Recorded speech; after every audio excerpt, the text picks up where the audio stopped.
সে আমার বাড়িওয়ালার সাথে দীর্ঘদিন ধরে পরকীয়ায় লিপ্ত ছিল। আর 3 সন্তানের মা, সে আমাকে ফেলে থুয়ে চলে গেছে।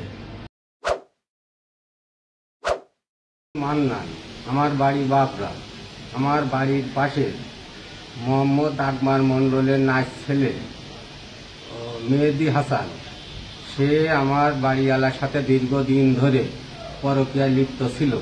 হঠাৎ করে 12/7/2025 তারিখে দিবাগত রাতে 2 জন উধাও হয়ে চলে যায়। আজ পর্যন্ত আমার বউয়ের কোনো সন্ধান পাইনি। আপনারা যদি কেউ আমার বউয়ের সন্ধান পেয়ে থাকেন, নিকটবর্তী পুলিশের কাছে হস্তান্তর করবেন, না হলে আমাদের সাথে যোগাযোগ করবেন। আমার বাড়িওয়ালার আমার 3টে বাচ্চা আর 3 সন্তানের মা, সে আমাকে ফেলে থুয়ে চলে গেছে।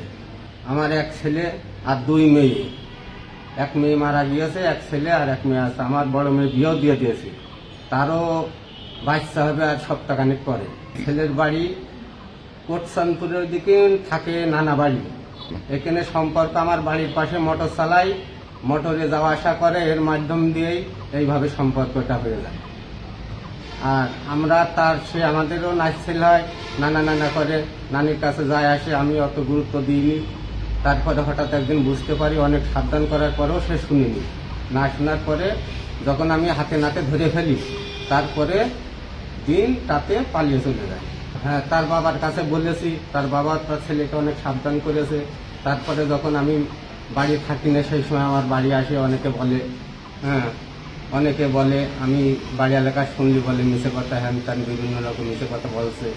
আমি চাই তাকে ধরিয়ে আইনের আওতায় এনে কঠিন থেকে কঠিন শাস্তি। কারণ এই পরকীয়ার কারণে অনেক সন্তান মা হারা, বাবা হারা হচ্ছে, একটা মরণ ব্যাধি হয়ে গেছে। তাই সবাই এর প্রতিবাদ করা যাক, যাতে এই পরকীয়ায় মানুষের সংসার না ভেঙে যায়।